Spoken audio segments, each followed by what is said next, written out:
Voy a tratar de subir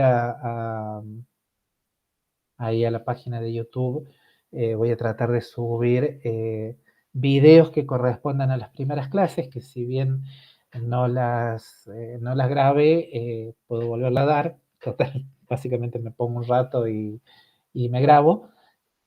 Así que yo calculo que deben ser unas 3, 4 clases, no mucho más que eso, las que deben faltar, que son básicamente la de los primeros capítulos del libro, en el que, bueno, un poco se habla de la, eh, bueno, de los principios, digamos, de la mecánica cuántica strip, eh, eh, la versión más streamlined de la mecánica cuántica, y eso que vimos en algún momento que estaba bueno de cómo ir desde introduciendo el concepto de vector de estado a través de dinámica determinista en grafos y dinámica de sistemas estocásticos. Y bueno, como para que quede todo el curso en video, suponiendo que ahí vi que alguien los mira los videos, así que supongo que, salvo que mi fama se esté extendiendo, supongo que deben ser ustedes o algún subconjunto de ustedes los que miran los videos. En principio esa parte está todo el día, están todos los videos subidos. Así que bueno, nada. A ver, por las dudas dije que está todo subido, pero sí está todo subido. Goody. Bueno, veo que los últimos videos tienen muchas, muchas visualizaciones. Suban las visualizaciones y pongan like porque entonces monetizo más rápido. Bueno, en fin, vamos a lo que deberíamos estar haciendo. Lo que empezamos a ver la clase pasada fue básicamente la utilidad, eh, la utilidad del concepto de entropía.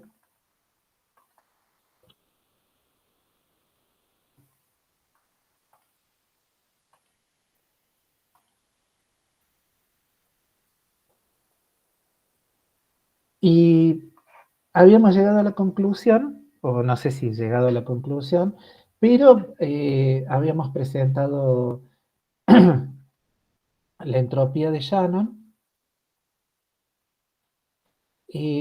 Básicamente, ¿por qué? Porque es la entropía más común con la cual uno se va a encontrar en teoría de información, ¿sí? La entropía de Shannon uno no la va a encontrar ni en termodinámica, ni en, eh, digamos, no tiene que ver con física estadística, sino que tiene que ver con realmente el concepto de información. Se lo utiliza para cuando se habla de codificación y todo ese tipo de cuestiones.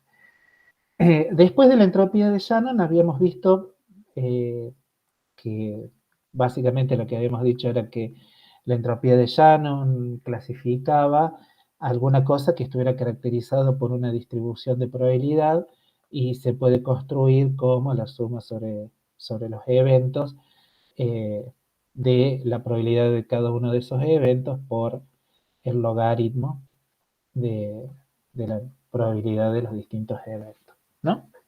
Lo cual además nos permitía por ahí, para aquellos que no estamos tan acostumbrados a pensar en probabilidades y ese tipo de cuestiones, es una introducción leve a alguna cantidad muy típica de...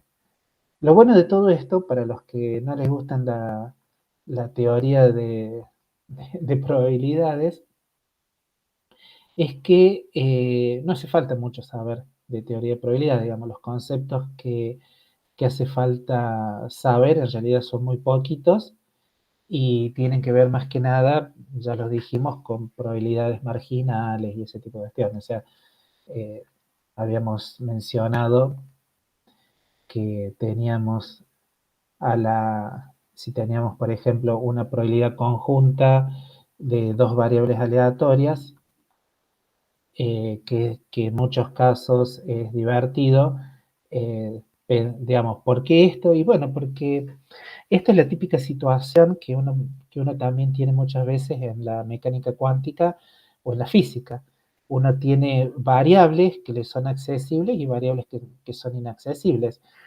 Por ejemplo, para la gente que hace transporte, eh, eh, esto es muy común. Uno puede pensar que el sistema de interés, los electrones, cuando uno habla del sistema de interés en transporte, por ejemplo, uno está pensando que hay algún conjunto de electrones que están pasando por algún lugar microscópico y típicamente uno puede pensar que las variables de interés son lo que está relacionado con los electrones, pero después todo el resto que está en contacto con esos electrones, las famosas terminales o leads, o como le quiera llamar uno, y, y los reservorios térmicos de electrones, etcétera, etcétera, todo lo que rodea a los grados de libertad de interés, uno los puede obviar. Por ejemplo, una cosa muy típicamente que se hace justamente en transporte es uno toma trazas sobre todo lo que no sean los electrones y saca alguna ecuación aproximada para el comportamiento de los electrones. ¿Vos ya has hecho eso, Erika, o no? Sí, Sí, sí, sí. bueno, por eso, digamos, es lo mismo. Desde algún punto de vista es exactamente lo mismo. Entonces, O sea, lo decís por lo de la clase pasada, los nombres de eso que usabas de marginal y todo eso, no ni idea. eh, sí, pero es básicamente es lo mismo que vos estás haciendo en transporte, digamos. Vos tenés un sistema completo que uno puede decir, digamos, está bien el lenguaje de llamarle a las variables Claro, que porque vos me observan. habías dicho, alguna vez escucharon hablar de esto y no, bueno, esos nombres como que eran todos raros. Eso. Bueno, pero Ujú. digamos, lo único que estamos haciendo es agregar nombres, pero en Sí, general sí. son cosas que uno ya ve. Y bueno, entonces, dado esto, no es extraño que uno pueda definir probabilidades para solamente alguna parte del sistema. eh, ¿Y cómo? Bueno, agarrando y diciendo sumo, o vamos a ponerlo así, sumo sobre todos los valores que no, de las cosas que no me interesan. Suma sobre i de p de xy. Esto sí es una densidad de probabilidad y esto sí es una distribución de probabilidad, o sea, es una cosa discreta. Y gracias a estas cosas, eh, eh, a ver, lo interesante es que cuando uno hace probabilidad, uno introduce montones de, de conceptos y cosas que tienen que ver con esto. Eh, de hecho, bueno, digamos, así como para las entropías se pueden definir un montón de cosas distintas, para las entropías, perdón, para las distribuciones de probabilidad también. Si por ahí repasan en el libro de introducción a la teoría ¿cómo se llama esto? De la teoría de la información, y repasan la parte de probabilidad, van a ver que hay probabilidades condicionales, hay probabilidades eh, de todos los tipos habidos y por haber. Por supuesto, si uno tiene el caso de dos variables aleatorias, P sub i en realidad no es otra cosa que la integral de P de x integrado nada más que con respecto a x.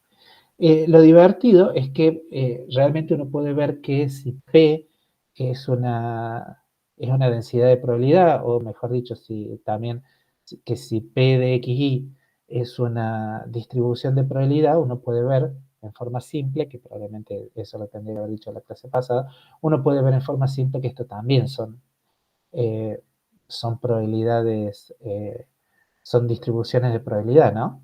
Y eso es bastante sencillo.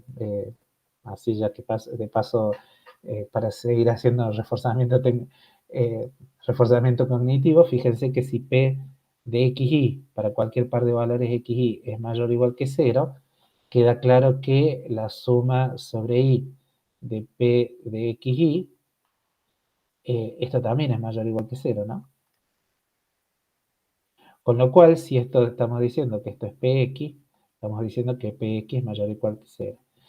Y fíjense otra cosa, si la suma sobre qué sería, cuál sería la otra cosa que me aseguraría que se fuera una distribución de probabilidad, y que la suma sobre x e y de p de x e y, esto es 1. Pero fíjense entonces que si uno hace la suma sobre x de p de x, esto es lo mismo que la suma sobre x, p de x, y hemos dicho que es p de xy, sumado sobre y, entonces esto es la suma sobre y de p de xy, y eso sabemos que es 1. Entonces, por lo tanto, la suma sobre x de p de x es 1. Y bueno, o sea que son cantidades que dependen de eventos y son todas positivas y la suma es 1. Así que es una distribución de probabilidad con toda la ley. Y esto que hice acá es lo mismo, vale tanto para la probabilidad X como la probabilidad Y. Y esto es una cosa que, vamos a decirlo así, cuando uno introduce el operador traza, cuando uno introduce la traza en el contexto de sistemas cuánticos multipartitos, o sea que están compuestos de muchas partes, la traza se introduce como operación para llevar de sistema grande a sistema chiquitito, justamente pensando en que las cosas que voy a definir con la traza van a heredar todas estas propiedades. O sea que si la ρ, fíjense que no hay ninguna diferencia. Si uno dice que ρ de AB, esto es una cosa que es positiva, es realmente un operador densidad, lo que uno sabe es que la traza de ρ a b, la traza sobre todo, es exactamente igual a 1, ¿sí? Que es lo mismo que decir esto. Vamos a poner unos lindos circulitos verdes. Esto que está acá es exactamente equivalente a esto que está acá. ¿Ok?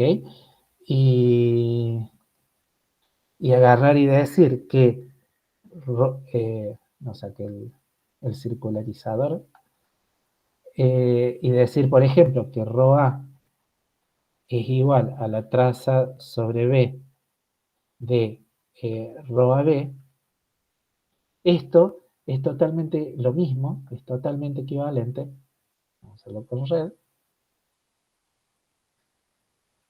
esto es exactamente lo mismo que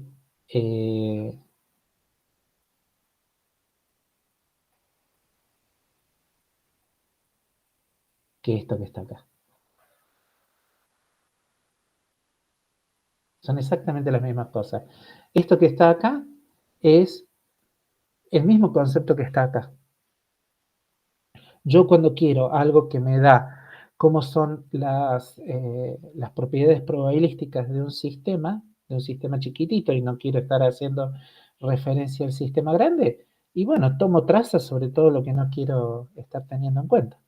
Entonces, cuando tengo probabilidades clásicas y yo quiero concentrarme solamente en las probabilidades de X, y elimino todo lo que no tiene, elimino, lo sumo sobre todas las cosas que no son X, ¿sí? Y lo mismo acá. Es, digamos, realmente la interpretación probabilística de la mecánica cuántica funciona fantástico cuando uno usa los operadores de densidad, ¿sí?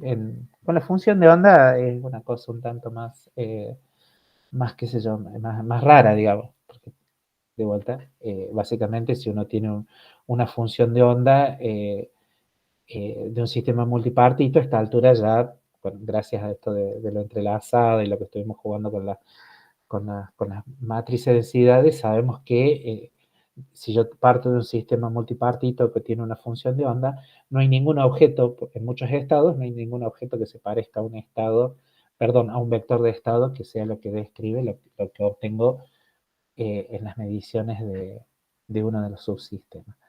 ¿Ok? Entonces estamos contentos. Y básicamente lo que habíamos dicho es que en algún momento en el Nielsen y Chuan hay una especie de teorema, que es el teorema 11.3, que En realidad, como teorema no es un gran teorema, pero sí resume muchos de los resultados que uno ha estado afirmando que son válidos para la entropía de Shannon, ¿no? Entonces, ese teorema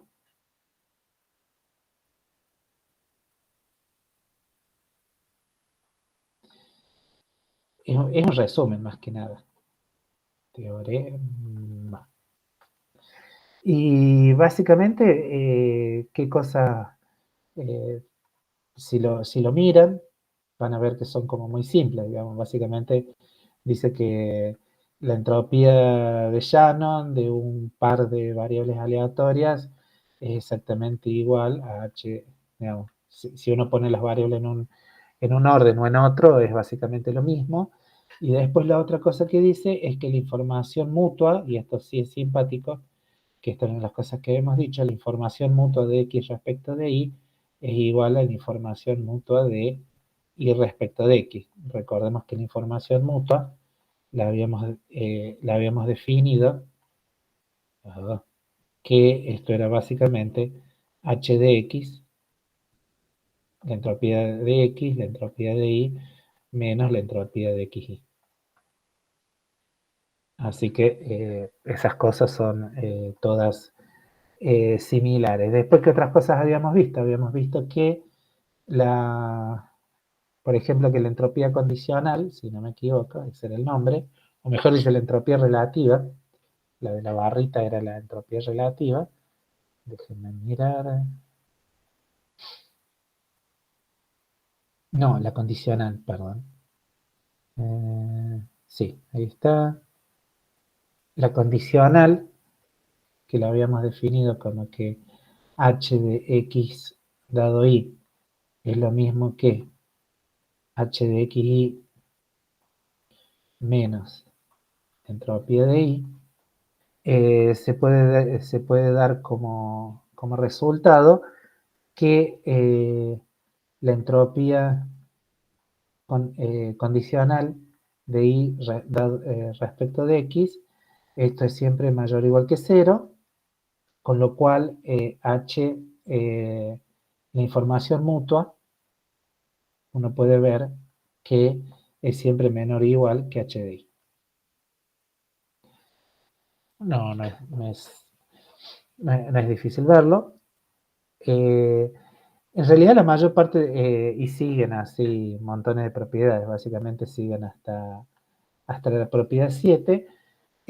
Nosotros no vamos a estar usando todas esas propiedades, ni mucho menos, sobre todo porque en realidad lo que queremos de vuelta es tener una forma operativa por ahí sencilla o no, de poder decidir si un estado está entrelazado o no.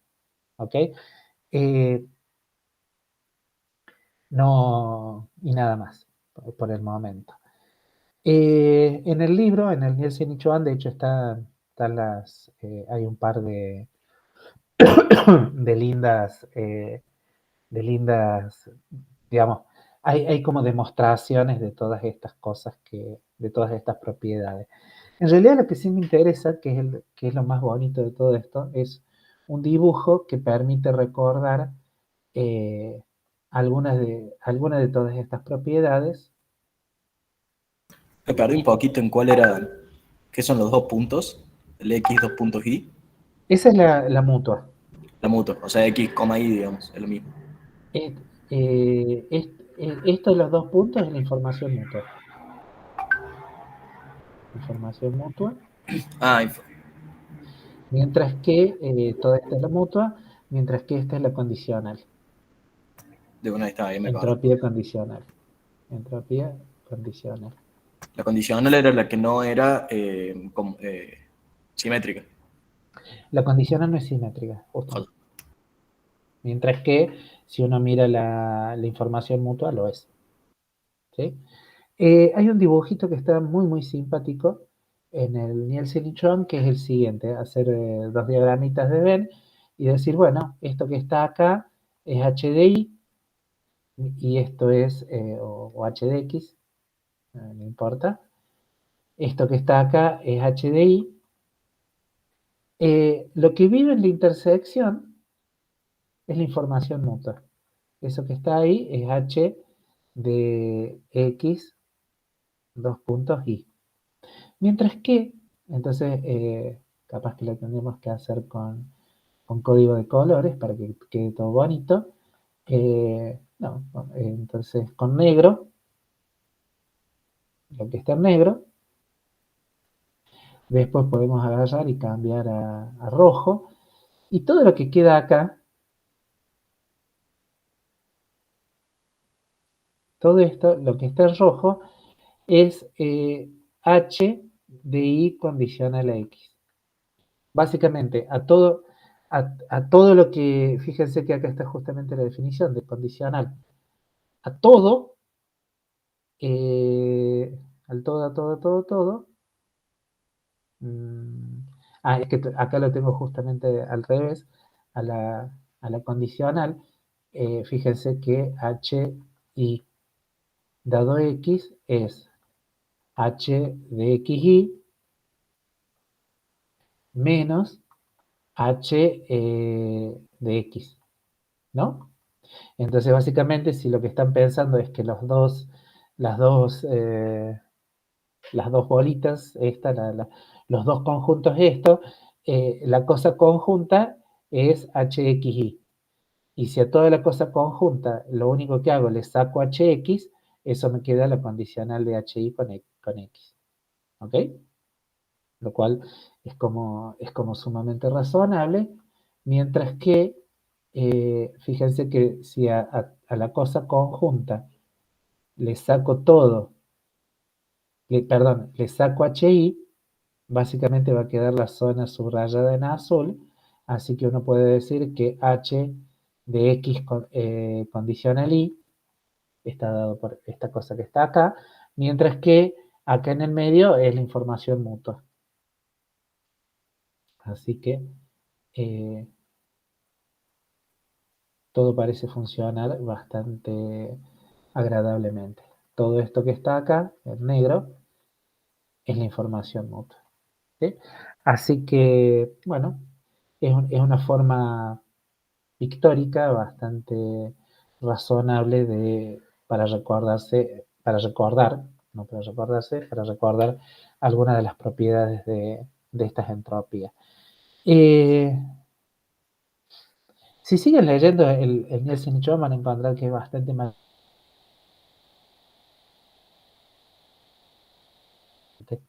Entonces, ahora después de que hemos hablado de todas estas cosas, es bastante natural introducir lo que se conoce como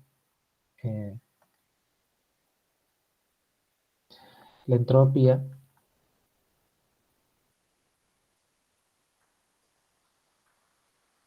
de von Soy el único que no ve que avance la pantalla. Neumann. No, yo tampoco veo. ¿Qué es lo que no ven? ¿Que esté escribiendo algo? ¿O que Claro, ponele, no escribiste entropía. Ah, ahí me apareció. Ahí apareció todo junto. es que hice magia? No, puede ser que la red tenga ahí algún atraso de video o alguna cosa por el estilo. La entropía de von Neumann es bastante misteriosa también. Sí, capaz que yo la escribí, pero ella se negaba a teleportarse hasta las pantallas de ustedes. Vayan a saber. Bueno, entonces, ¿qué es la entropía de von Neumann? Vamos a decirlo así. Dado, y fíjense que eso es lo divertido del Nielsen y Schwann, ¿sí? Y dice simplemente, dado un estado cuántico,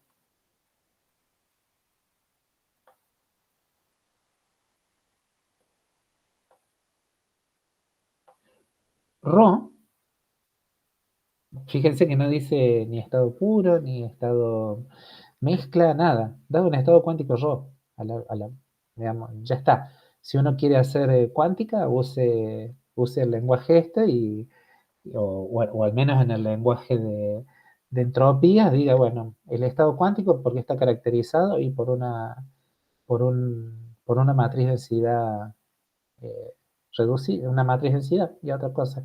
Entonces, dado un estado cuántico, ρ, la entropía de von Neumann está dada por S de ρ es menos la traza de ρ logaritmo de ρ. ¿Sí? Hay muchas, que esto es una buena definición para una entropía, hay muchas formas de verlo, ¿sí? Ahora, la forma más simple de ver que esto en realidad realmente tiene propiedades de entropía es agarrar y fíjense que acá nadie dice en qué base está esto, ¿no? Y una de las cosas que uno tiene es que como la traza de ρ es igual a 1, eso quiere decir, uno sabe que la matriz, digamos, si uno lo representa en una base, en realidad este operador, el operador densidad, la matriz densidad, es invertible, ¿sí? Es más que invertible, es diagonalizable, ¿sí? Entonces uno puede buscar una base en la cual ρ es diagonal. Esa base existe siempre por todas las propiedades que tiene la matriz ρ, y en esa base la traza y esto lo sabemos si uno tiene O, si O es diagonal en una base, no lo podemos denominar de un montón de formas distintas, pero lo vamos a denotar así, la traza de cualquier función de O no es otra cosa que la suma de f de O en O sub i, ¿sí? Donde esto es la suma sobre i. Y O sub i son los autovalores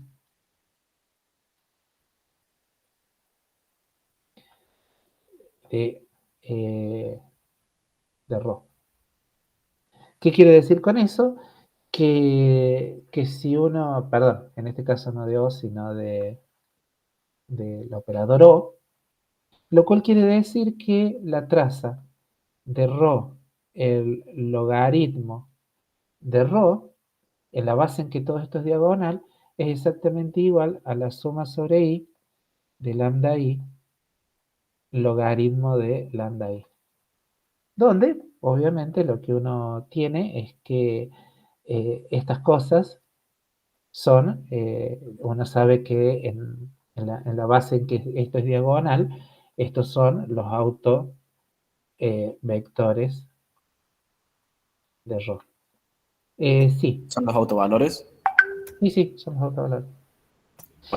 Porque pusiste autovectores. Ah, perdón. Bueno. Autovalores. Sí, hay alguien que tiene una pregunta. ¿No? ¿Leonardo? No tenía el micrófono prendido. No, me perdí cuando planteaste que O es diagonal a la base de I y pusiste traza de f de O, una función de O. Una función del operador. Ah, Eso está es una cosa, es un resultado, digamos, no es difícil, no es difícil verlo. Vamos a decirlo así, uno sabe que esto que voy a decir ahora es una de las n consecuencias del teorema espectral, ¿no? Básicamente, uno sabe que todo operador razonable, un observable, un operador hermitiano, uno siempre lo puede escribir como una suma sobre i de qué cosa, y de, pongámosle, O sub i Y esto que está acá son los proyectores asociados a los autovectores del operador, y estos son los autovalores del operador, ¿no? Esto Sí. es el teorema espectral. Sí, Bueno, perfecto. y vamos a decirlo así, entonces cualquier función de O la puedo escribir como suma sobre I, ¿de qué cosa? I f de OI, I, I. Y acá lo único que, digamos, la única suposición que tengo que hacer para ir de un lado al otro es suponer que en realidad esta función del operador es una función suave y que la puedo escribir como serie Taylor en los operadores, ¿no? Entonces, básicamente, uno sabe que a las distintas potencias del operador O las puede ir escribiendo de esta forma, y bueno, y uno le da la matraca y llega a que efectivamente, digamos, uno usa esto, lo vive usando en mecánica cuántica, por ejemplo, cuando uno dice que el operador evolución es, por ejemplo, e a la menos i, el hamiltoniano, el tiempo, h barra está en algunas unidades, uno básicamente dice que esto es lo mismo que la suma sobre i, ¿de qué cosa? E a la menos i, vamos a poner j acá para que no se mezcle, e a la lambda j por lambda j, lambda j. Estos son las energías, son los autovalores del hamiltoniano, y estos son los vectores asociados. Y acá simplemente lo que estoy diciendo es, tengo una función del operador h. Entonces, si escribo en la base en la cual h es diagonal, básicamente me queda f de los autovalores por los operadores. Y esto es lo que uno siempre asumió, que era el operador evolución en el, cuando uno tiene algún problema razonable en mecánica cuántica. No es el único, no es la única vez que uno usa esto, pero básicamente es lo mismo, ¿sí? Entonces, acá cuando simplemente digo, de vuelta, la única observación que hay que hacer acá es que ρ en realidad es un operador hermitiano, y entonces le valen todas las de la ley. La traza de esto es igual a esta cosa que está acá. Fíjense que acá lo único que tendría que hacer para que ya no quede ninguna duda, si uno dice, bueno, pero ¿cómo calculo la traza de, no sé, hagamos de la traza de f de O? Y tomar la traza es lo mismo que agarrar y hacer la suma sobre J, ¿de qué cosa? Multiplicar a derecha y a izquierda,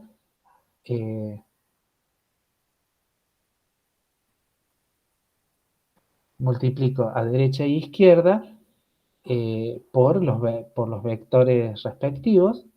Acá pongo f de O, y a derecha y a izquierda calculo el elemento de matriz en una base. Esto es la traza, ¿sí? Sí.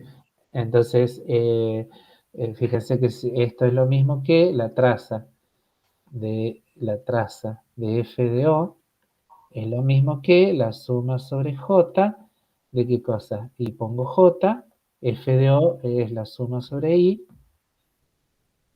de f de OI.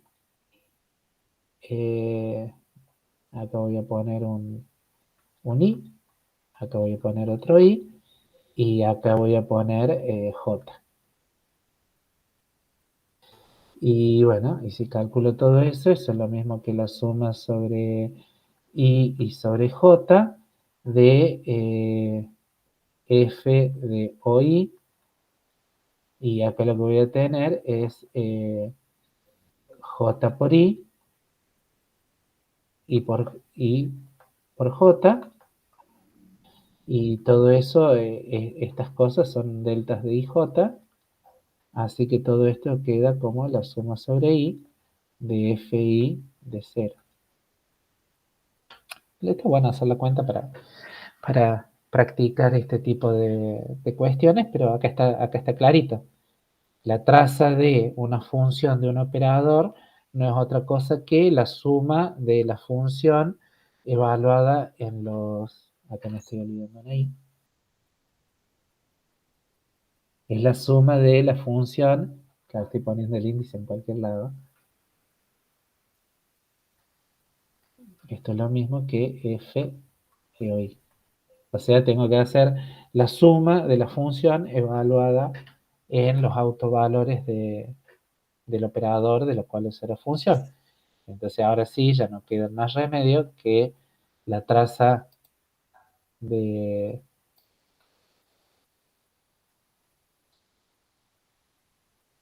ρ por el logaritmo de ρ es diagonalizable, entonces si los lambda i son los autovalores de lambda, la traza es la suma sobre i de lambda i por el logaritmo de lambda i. Y se acabó. Perfecto, gracias. No, nada. Bueno, entonces tenemos eso, con lo cual, bueno, hay un signo menos que hay que tener un poquito de cuidado, con lo cual la entropía de un estado está dado por menos la suma sobre x, vamos a decirlo así, en general ahora, de lambda x, el logaritmo de lambda x. O eso cuando son los autovalores de la ρ, o simplemente como menos la traza de ρ, el logaritmo de ρ. ¿Ok? Entonces, todo eso es muy bonito, es bastante razonable. Entonces, bueno, uno puede calcular cosas. Lo divertido es que dado que tiene, fíjense que la forma que tiene la entropía, vamos a ponerlo así, S de ρ es igual a h de lambda, de las lambda x, donde h es la entropía de Shannon, ¿no? O sea, formalmente tiene la misma expresión, la entropía de von Neumann, obviamente en la base en la que diagonaliza la ρ, tiene la misma forma que la entropía de Shannon para, bueno, para cualquier cosa. ¿Sí? Es por eso que en general uno empieza estudiando propiedades de la entropía de Shannon. ¿Por qué? Porque más de una propiedad de la entropía de von Neumann puede ser demostrado utilizando la entropía de Shannon en la base correcta, ¿no? Entonces, no hay que asustarse de eso. Un ejercicio... Sí, Perdón, ¿qué pasa? vuelvo a interrumpir. La entropía de von Neumann de ρ es igual a h por la entropía de Shannon de lambda x, dice ahí. Sí. Lo podría, y lo que quiero decir es que en lugar de poner una variable aleatoria ahí que vaya a saber qué cosa tengo que poner los autovalores de ρ. Si que no querés ponerle lambda x, ponele... No, o sea, no es lo lambda. que yo quiera o no. Me parecía que había, o sea, una sumatoria de lambdas, de las h, ¿no? Es para no escribir todo eso, pero sí, por supuesto, depende de todos los valores posibles de las lambda. Ah, De vuelta, lo único que estoy diciendo es, formalmente esta expresión es equivalente a h de una variable aleatoria, y esto habíamos dicho que era menos la suma sobre algún valor x de p de x por el logaritmo de P de X. Perfecto. Y entre esa expresión y la otra no hay ninguna diferencia. Entre esta expresión y esto no hay ninguna diferencia. ¿Sí? ¿Cómo lo denoto? ¿Cómo hago para denotarlo corto a la entropía de von Neumann perdón, a la entropía de Shannon de una distribución de probabilidad? Y bueno, puedo denotarla así, o puedo denotarlo como h de x, o puedo denotarlo como se me ocurre. Si sé de qué es lo que estoy hablando. Bien, entonces, así como uno puede hacer estas cosas, uno también puede definir, ahí estamos, así como estaba la entropía relativa, uno también puede definir la entropía relativa cuántica. Fíjense que en esto es muy parecido la teoría de información a cómo procedió, o cómo se procedió con la teoría de computación. Digamos, la computación clásica tenía bits y compuertas, la computación cuántica tiene qubits y compuertas. La teoría de información pasa básicamente por las mismas cosas. Pero antes de ver esto, en realidad, antes de ver esto les quería recomendar que hay un ejercicio que es como sumamente divertido para hacer, que es el ejercicio 11.2. Lo voy a tomar como ejemplo, en el cual uno construye una row que esté dada por, algunos de ustedes la van a reconocer del Congreso, P por 0 más 1 menos P, un estado que es de la forma de esto que estamos definiendo como entrelazado, 0,1 por 0 más 1,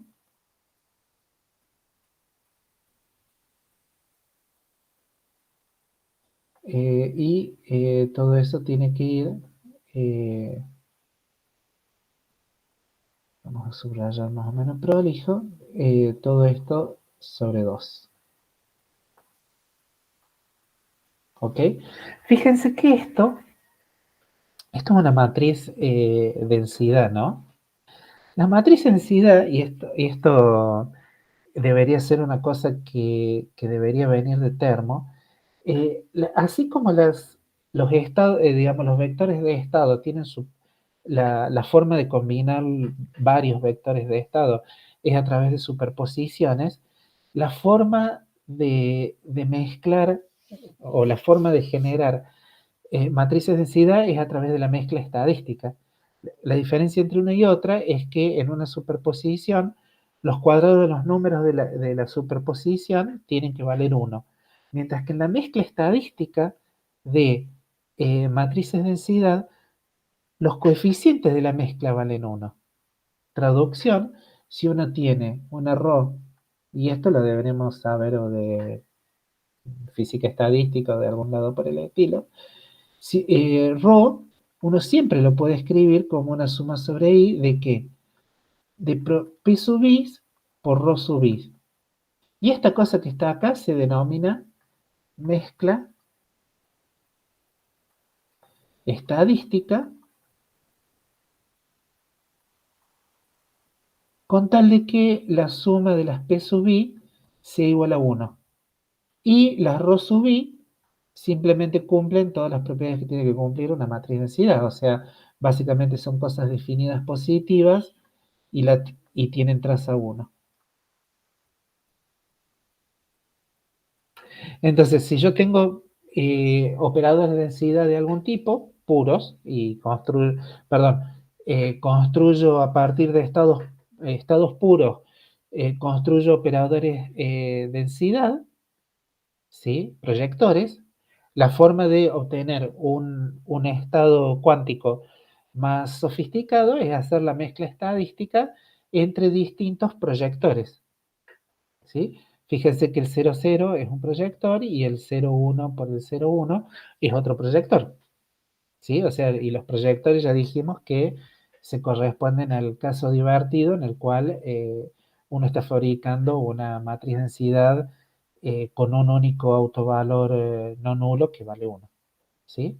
Entonces, estos estados que están acá son muy divertidos porque básicamente moviendo P yo puedo ir desde un estado que en principio sé que es puro, ¿sí? Hasta un estado que sé que es entrelazado, ¿sí? Entonces uno podría agarrar y decir, bueno, a ver si uno entiende algo, uno podría llegar a tratar de escribir esto como un operador de densidad, que es una matricita, y con esa matricita calcular autovalores y calcular entropías de von Neumann, ¿no? Eso es lo que tiene divertido este ejercicio, que es el ejercicio 11-12 del libro. Yo más o menos voy a sketchear cómo se hace, pero fíjense que la RO, ya siempre habíamos dicho que 0 era básicamente el 1, 0 y el 1 era el 0, 1. Entonces, el estado ρ que se está fabricando ahí es básicamente de la forma P por 1, 0, 0 como matriz más 1 menos P. Y bueno, y acá hay que ir viendo dónde van quedando las cosas, pero básicamente es 1 menos P, un medio,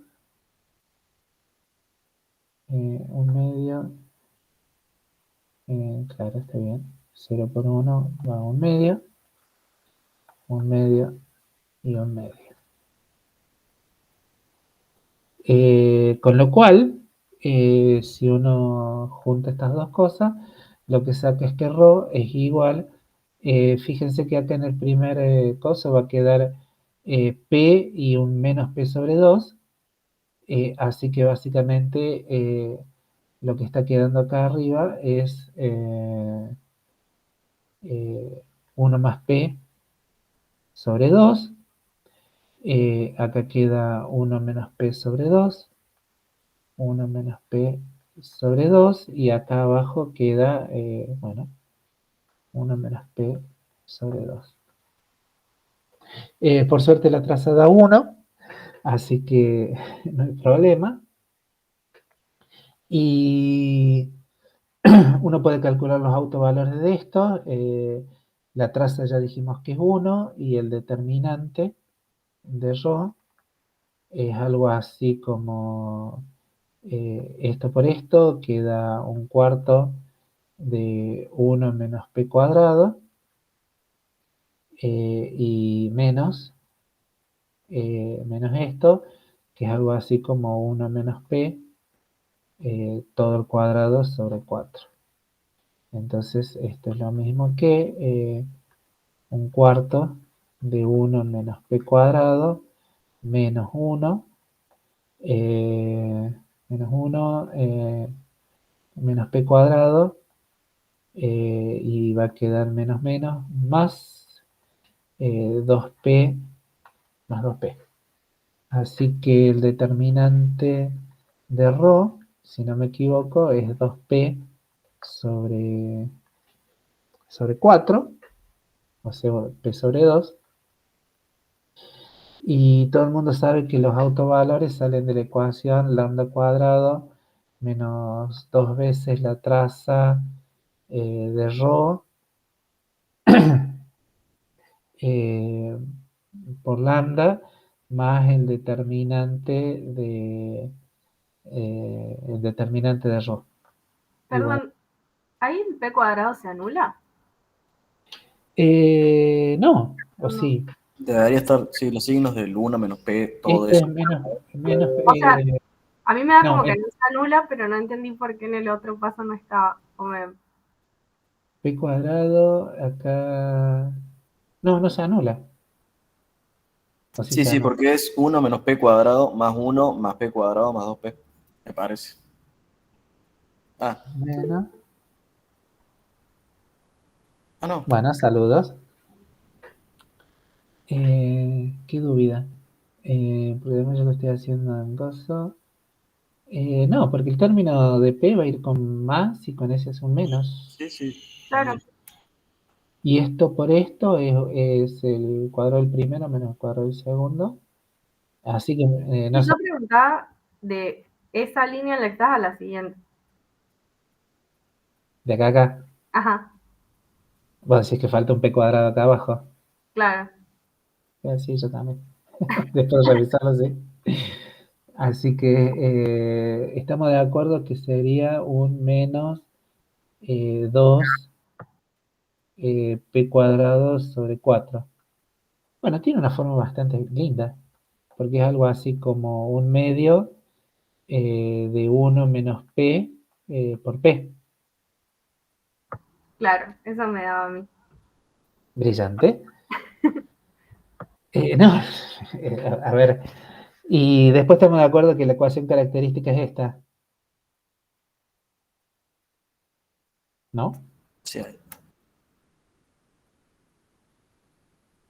Siempre ponen. Sí, sí, sí. Bueno, entonces si todo eso es cierto, los autovalores me quedan lambda cuadrado menos la traza de Ross 1, o sea que me queda menos 2 lambda, y el determinante es de la forma más un medio, P por 1 menos P. Entonces, si todo eso es igual, es cierto, queda que lambda más menos es menos B, 2 más menos la raíz cuadrada de B cuadrado, o sea 4, menos 4 por A por C, entonces esto queda 4 sobre 2 P por 1 menos P, y ya no sé si me está gustando, no, sí, sí me está gustando, y todo esto sobre 2.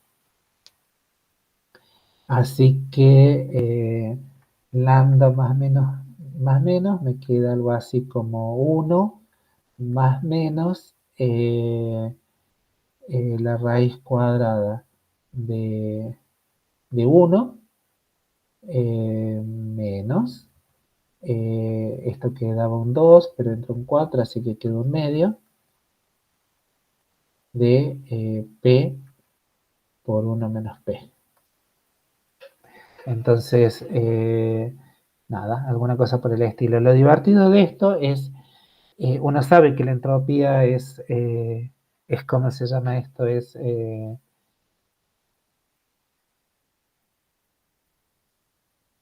Debería ser algo.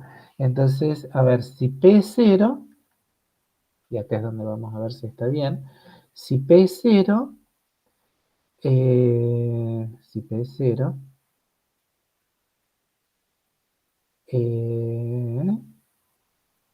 ¿qué es lo que tenemos? Ah, está bien. Si P es 0, lambda más menos, le podemos poner de 0. Si P es 0, todo esto se anula y entonces me queda 1 y 0, ¿no? Por lo tanto, la entropía es nula. No. Si P es 0, Y te queda el logaritmo de 1. claro, me estoy sacando al revés. Si P fuera 0, no, está bien, si P es 0, este está muerto. No. No, está bien. Perdón, está bien. No, no está bien. No, sí está bien. No, no, a mí también me da como que debería ser al revés. Porque si P es 0, quiere Sí. decir que tenemos el estado entrelazado, ¿no es cierto? No, es que ese no es un estado entrelazado, porque no es un estado de ¿Qué 2 razón es qubits. estado entrelazado? Es un Es puro. nada. O sea, si P es 0 o P es 1 debería dar algo puro y la entropía Sí, debería ser 0. si P, y en ese caso la entropía de P igual a 0 es 0, y la entropía de P igual a 1, ahora vamos a ver, y la entropía de P igual a 1 también todo esto es 0, así que los autovalores son de vuelta de la forma, esta también es 0. Buenísimo. Nada, es la entropía de la mezcla. Entonces, si uno hiciera algún grafiquito, eh,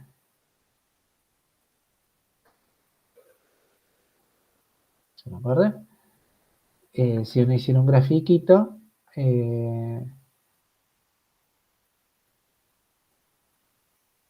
la entropía saldría alguna cosa de este estilo. No, eso hay que borrarlo. La entropía debería ser alguna cosa de este estilo. Acá en P igual a 0 y en P igual a 1. Sí, no, nada. Lo cual nos dice, fíjense que está bien, lo único que estamos diciendo acá es, acá en la punta es un proyector, acá en la punta es otro proyector, así que desde ese punto de vista es un estado puro, ¿no? Así que la entropía en ambas puntas tiene que ser 0 y al medio vale algo distinto de 0, así que no hay mayor problema. Después vamos a hacer la cuenta con un estado, con un estado entrelazado. Lo que pasa es que ahí es lo que uno se va a dar cuenta es que el estado entrelazado va a ser un estado puro cuando estoy considerando los 2 qubits, pero después de que tome traza me va a quedar un estado mezcla, casualmente. Y los estados mezcla, como estos, tienen entropía distinta de 0. Eso es lo que va a suceder. Bien, menos mal. ¿Qué cosas se pueden seguir haciendo? Entonces, el ejemplo es bastante instructivo, vale la pena, sobre todo porque si uno no sabe cómo hacer la cuenta es porque hay cosas que no está entendiendo. Bien, entonces ahora sí podemos introducir la entropía relativa cuántica.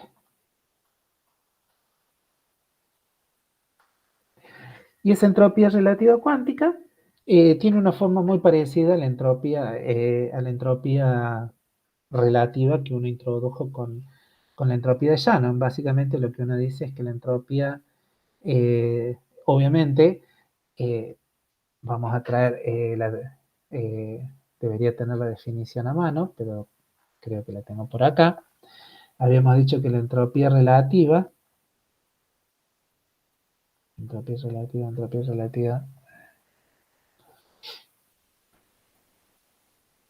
la relativa, ¿cuál era? Era alguna. Era, bueno, justo acá no tengo la definición, pero no importa. ¿Se están cayendo solos o porque...? A mí se me cayó. Ah, ok, listo. No, pero a Sofía también. La entropía relativa cuántica, obviamente no... Justo se me desconectó, no sé qué. No, sí se desconectó solo, no sé qué pasó. Obviamente, digamos, la entropía relativa, cuando uno le definió en términos de la entropía de Shannon, tenía que ver con cómo comparar de alguna forma dos distribuciones de probabilidad. Ahora, si estamos en el contexto cuántico, ya no queremos comparar distribuciones de probabilidad, sino que lo que queremos comparar son operadores de densidad. Entonces, se define la entropía relativa cuántica de S de ρ relativo a sigma de la forma traza de ρ logaritmo de ρ menos la traza de ρ del logaritmo de sigma. ¿Ok? Que es muy parecida, si no me equivoco, a lo que habíamos dicho de la entropía relativa de Shannon, que uno tenía h de x dado y, y esto uno lo calculaba. No quiero meter la pata, así que voy a buscar rápido la definición.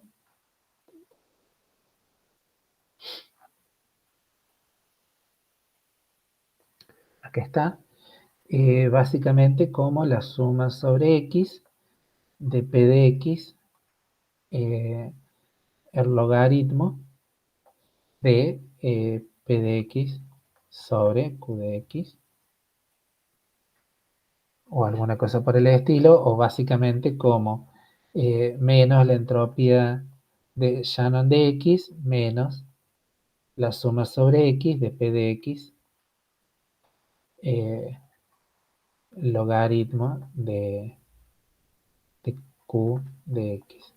Este H de X me parece que está mal, esto es un más. Pero, no, está bien, es un más. Perdón, es un menos.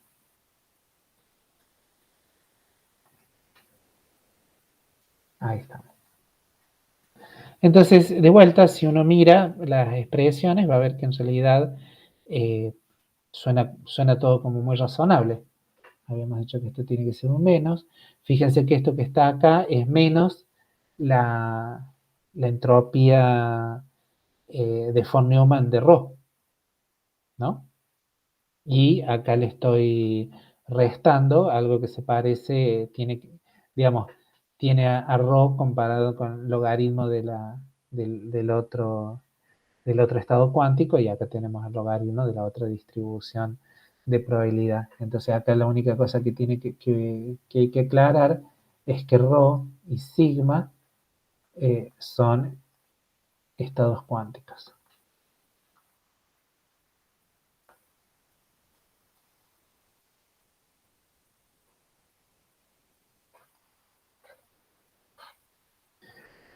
Y con eso uno ya tiene un montón de cosas. De vuelta hay una serie de resultados que se pueden sacar respecto a todas estas cosas, y se puede también definir la entropía condicional.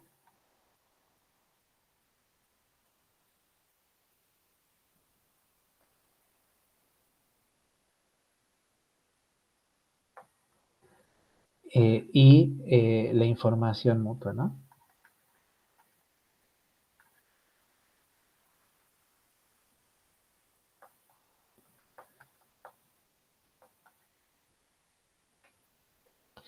Y si uno hace eso, obviamente lo que tiene que, a ver, cuando uno introdujo cuando se introdujo la entropía condicional y la información mutua, uno tenía dos distribuciones de probabilidad.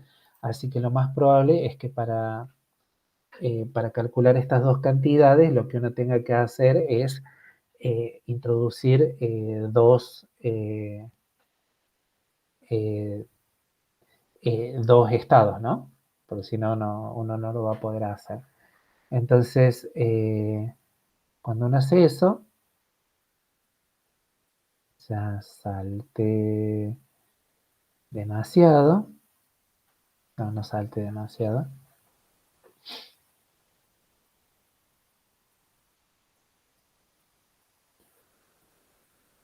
No, sí, salté demasiado. Perdón, me entusiasmé. Hay que hacer un par de cosas más antes que eso. Pero sí, la entropía relativa cuántica, esa sí queda ahí dando vuelta. Lo que no va a quedar dando vuelta es esto que está acá.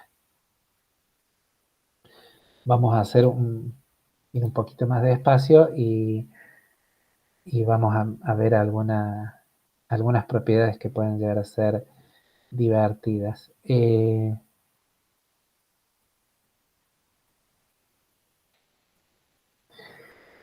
Entonces, propiedades de la entropía cuántica, o propiedades de la entropía de von Neumann, todo depende cómo uno lo quiera poner. Propiedades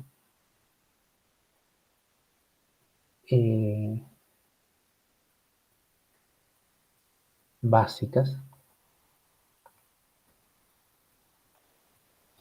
de la entropía, y donde ahora estamos viendo la entropía de von Neumann, ¿no? Y por eso siempre la vamos a estar denotando por eso.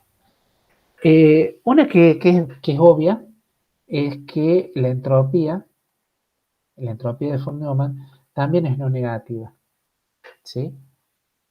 Y la forma de ver eso, y lo interesante de todo esto, y esta es la esta es la cuestión bonita, es que S es igual a 0 si y solo si el estado es puro. Si el estado no es puro, o sea, si es un estado mezcla, la entropía es distinta de 0. ¿Ok? Después otro resultado muy simpático de todo esto es que si uno tiene el espacio de Hilbert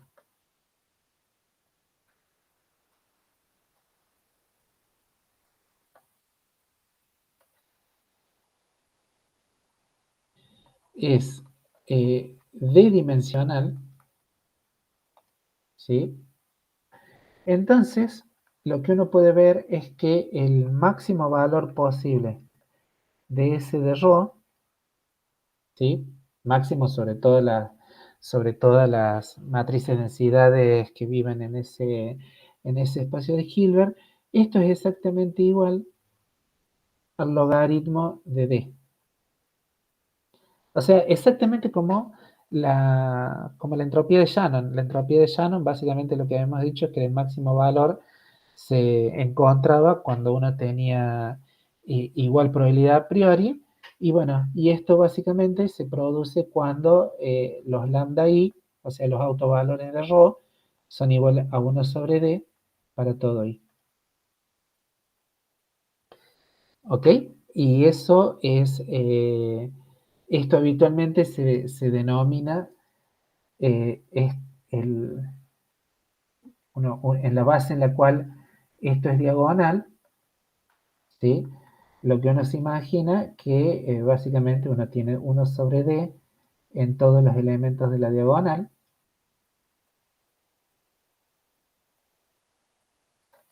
Y este estado se lo suele denominar máximamente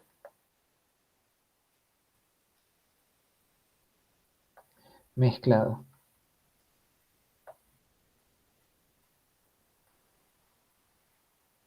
Y hay infinidad de cosas dando vuelta ahí. Infinidad de consecuencias que uno puede sacar de ese estilo. Una propiedad que es un poquito más difícil de mostrarla, pero no es particularmente más difícil, es que si, y esto es importante, supongamos que tenemos un sistema con un estado, ¿sí? El estado es un estado compuesto del sistema compuesto AB, ¿sí? Entonces lo que uno puede hacer es agarrar y decir, bueno, puedo calcular ρA, que es la traza sobre B de ρAB, y también, por supuesto, puedo calcular ρB, que es la traza sobre A de ρAB. ¿Sí? Ya dijimos que ambas, en principio, son, si ρAB es un estado cuántico, ρA y ρB, introducidos acá a partir de la traza, también son estados cuánticos, o sea, tienen traza 1, etcétera, etcétera. Lo que uno puede ver es que si ρAB es puro, entonces SA, o lo vamos a denotar en términos de todas las cosas que hemos venido escribiendo, entonces S de ρA es igual a S de ρB. O sea que la entropía de von Neumann es básicamente, si yo parto de un estado puro, puedo trazar sobre un subsistema o sobre el otro, pero las entropías de von Neumann son básicamente iguales. Y esto es bastante divertido, uno lo puede usar de muchas formas distintas, y es un resultado bastante curioso, porque en realidad uno se imagina que a un sistema cuántico uno lo podría llegar a partir en muchas formas distintas, ¿no? Por ejemplo, bueno, dado quienes estamos acá en estos momentos, uno sabe que, por ejemplo, que la matriz en sí, que el estado de una cadena de espines, ¿sí? El espacio de Hilbert uno lo puede, lo puede desarmar en dos partes de muchas formas distintas, ¿sí? Vamos a hacerlo así. Uno podría tener una cadenita de espines y uno dice, bueno, qué sé yo, todo esto que está acá es el espacio de Hilbert AB. Pero fíjense que uno podría agarrar y decir, bueno, y acá vamos a utilizar los colores, uno podría decir, por ejemplo, que esto es A y esto que está acá es B. Capaz que lo debería haber hecho con otro color, pero momentáneamente vamos a continuar con esos dos colores. Y uno puede tener que esto, perdón,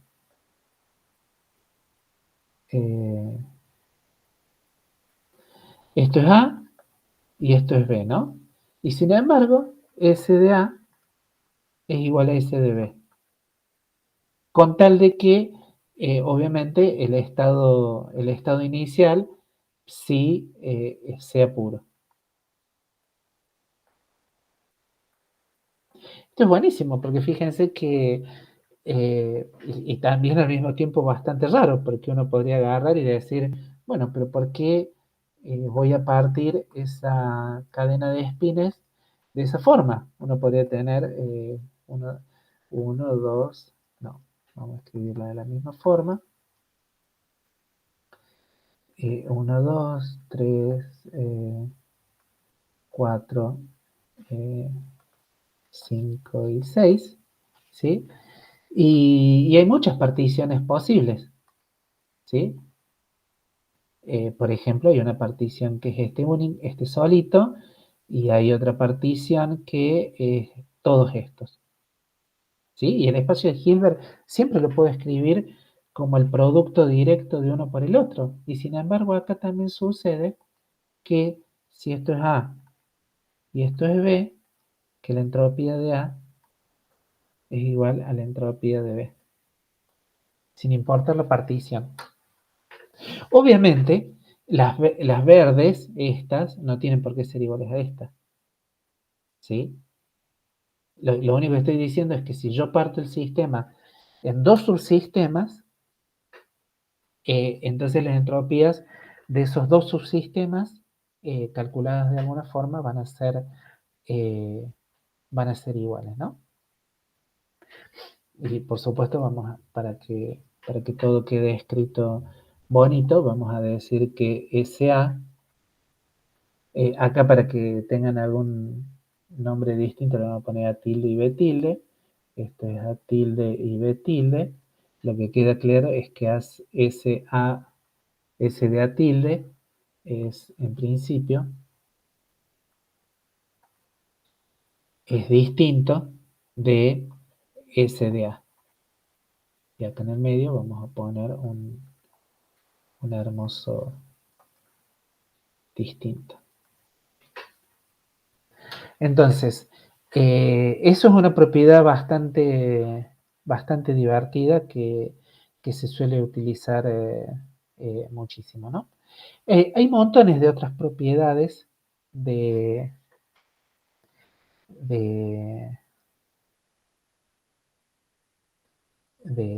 uno puede sacar de la entropía de von Neumann, pero desde el punto de vista de lo que nosotros vamos a necesitar por ahí en el curso, con esto es más que suficiente, ¿no?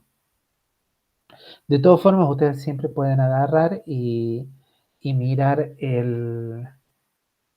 ¿cómo se llama esto? El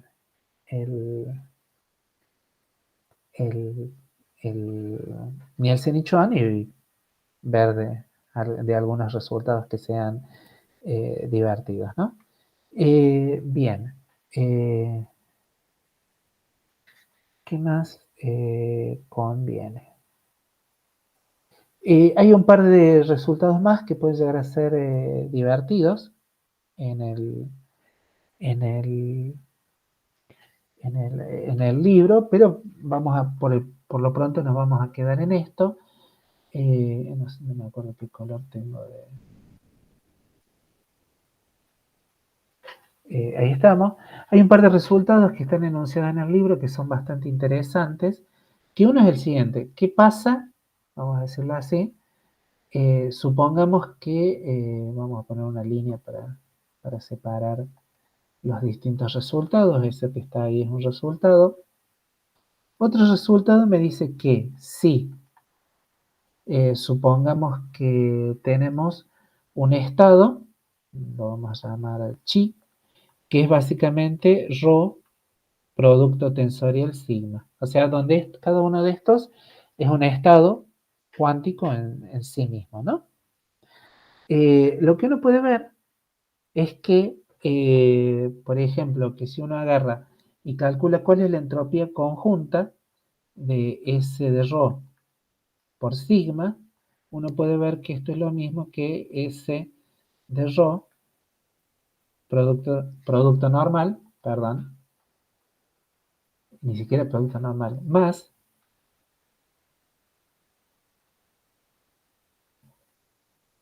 y esto en realidad es bastante simpático y es algo que uno también clásicamente entiende. Si uno tiene que el estado del sistema es un producto, ¿sí? Básicamente lo que uno está diciendo es que lo que sea que está descrito por rho es independiente de lo que sea que está descrito por sigma, ¿sí? Y una de las cosas que uno vive usando en física estadística es que la entropía de sistemas que son independientes básicamente es la suma de las entropías. Y está bien, porque no tienen nada que ver una cosa con la otra. ¿Sí? En algún sentido, lo que estamos diciendo es que si yo pongo dos cosas independientes, uno sabe que la entropía tiene que ser una cantidad extensiva. Entonces, si pongo n copias iguales de cosas que son independientes entre sí, la entropía va a ser n veces la entropía de cada uno de uno de los subsistemas que son iguales, ¿no? Así que ese es un resultado simpaticísimo. Es muy parecido, vamos a decirlo, al resultado clásico, ¿sí? En el resultado clásico, lo que uno puede ver es que si uno tiene, vamos a escribir ahora, en el resultado clásico, lo que uno puede ver es que si uno tiene P de xy, que es igual a P de x por P de y, entonces lo que uno puede ver es que la entropía de P de xy es igual, y bueno, pero ahí estoy diciendo burradas porque esa entropía, en el caso clásico, estamos hablando de la entropía de, de, de Shannon. Uno puede sacar que esto es lo mismo que H de P.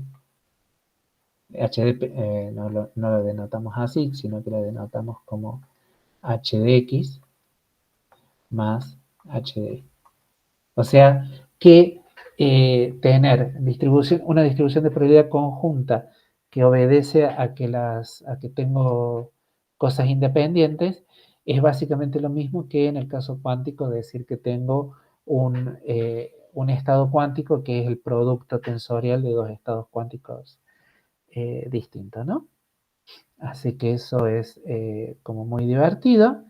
Y probablemente uno de los últimos resultados de hoy, teniendo en cuenta que es viernes, estamos cansados y etcétera, etcétera, es uno de los primeros checks para ver si hay entrelazamiento.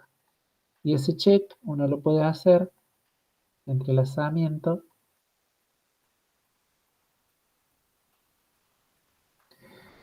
y entropía condicional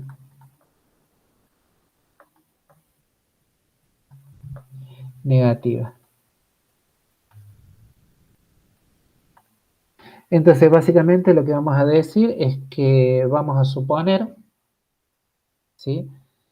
Supongamos que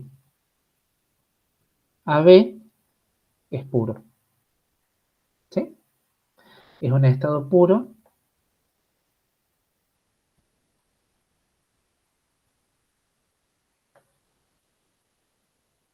de un sistema compuesto.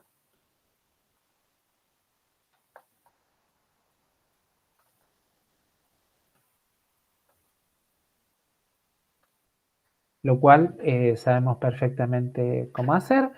Entonces, lo que uno puede ver es que AB es entrelazado